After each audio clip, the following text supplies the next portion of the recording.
A Christmas Carol by Charles Dickens. Summary from 4-Minute Books. Written by Nicholas Goka and read to you by Andy Mayes. One-sentence summary. A Christmas Carol is an evergreen, world-famous novella telling the story of the rich but miserable old Ebenezer Scrooge, who after being visited by the ghosts of Christmas past, present, and yet to come, realizes there's more to life than money, opens his heart, and changes his miserly ways. Favorite quote from the author. There is nothing in the world so irresistibly contagious as laughter and good humor. Charles Dickens. Have you ever watched DuckTales? When I did as a kid, this wonderful Disney cartoon first introduced me to Scrooge McDuck. Uncle Scrooge, as everyone called him, was so rich he could bathe in his money, which he happily did on a daily basis. He was also a bit of a cheapskate, always looking to both make and save his next dollar, often to the detriment of the rest of his family.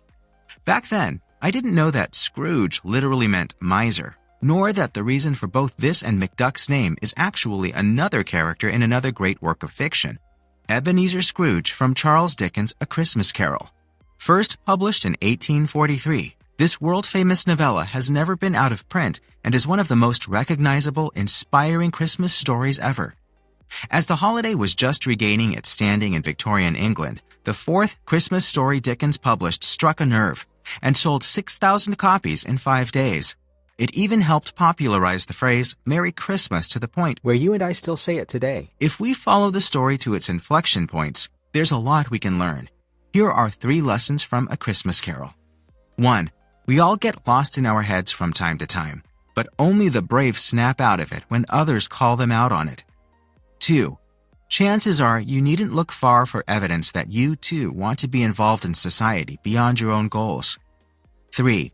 There's always time left to become a better person, and thinking about your funeral just might help you do it.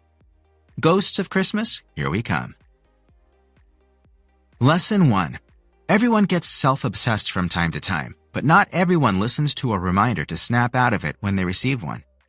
On the 7th anniversary of his business partner Jacob Marley's death, rich, old industrialist Ebenezer Scrooge spends yet another Christmas Eve by himself. He hates the holiday and everything about it.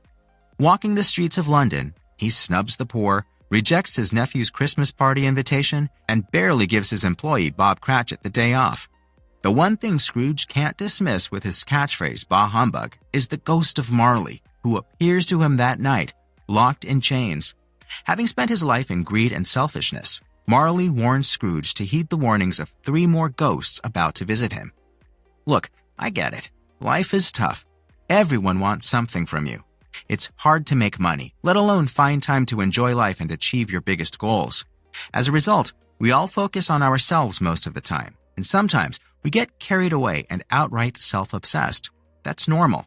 What's not normal, but important, is to listen to your friends and family when they tell you that, hey, you've been getting into your own head a little much lately.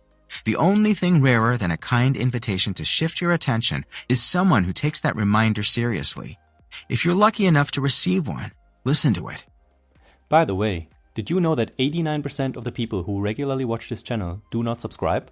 So if you've ever enjoyed any one of our videos, please do us the honor and hit the subscribe button.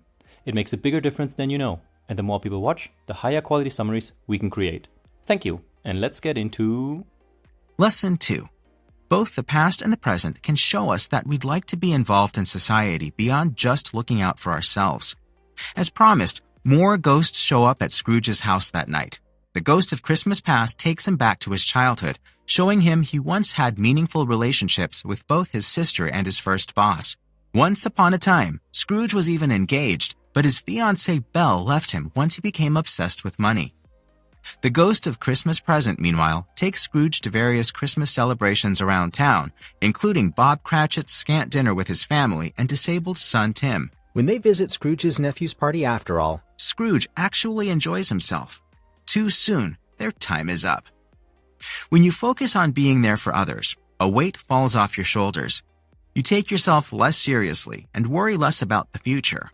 Chances are, you don't even have to look far to find evidence that you can, have been, and are participating in society beyond just working for your own gain. Did you protect your siblings when you were younger? Volunteer to run a chess club at school?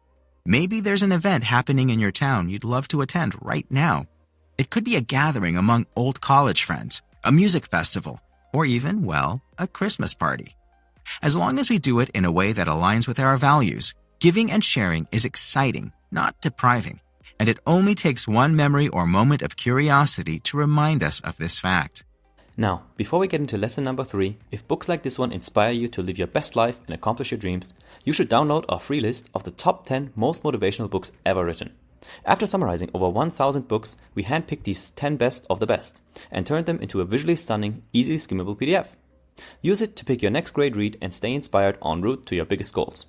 Simply enter your email using the link below this video, confirm in your inbox, and we'll instantly send you the list, free of charge. Alright, let's dive into lesson number 3. Lesson 3. It's never too late to change your ways, and thinking about your funeral is a great way to start doing it. Scrooge's final silent visitor, the ghost of Christmas yet to come, shows him a bleak future. A hated man's funeral is scarcely attended by a few businessmen who had to be bribed with lunch. Even his caretakers steal his last remaining possessions in order to sell them. The ghost also shows Scrooge that Timmy died. Finally, he reveals the tombstone of the hated man actually bears Scrooge's name. Horrified at these visions of the future, Scrooge wakes up the next morning a changed man. He gives to the poor, sends Cratchit's family a big turkey, and wishes everyone he encounters Merry Christmas. He even goes to Fred's party and starts befriending little Tim. Scrooge starts using his money for good rather than just hoarding it, and he becomes a kinder, more joyous and compassionate human being. In The 7 Habits of Highly Effective People, Stephen Covey recommends the funeral test. What would you like people to say at your wake? As what kind of person would you like to be remembered, and for which kind of actions? It's an efficient way of probing the life you are living right now. Do your words and actions always line up with your aspirations, or does something need fixing? No matter how old you are, it is never too late to become a newer, different, better version of yourself. And thinking about the days when you're no longer around is a good start in figuring out what tomorrow's version of you should look like. Hey, this is Nick, the founder of 4-Minute Books, and if you found this book summary inspiring, then I'm sure this next one will motivate you even more to make your dreams come true. Click through and keep crushing it.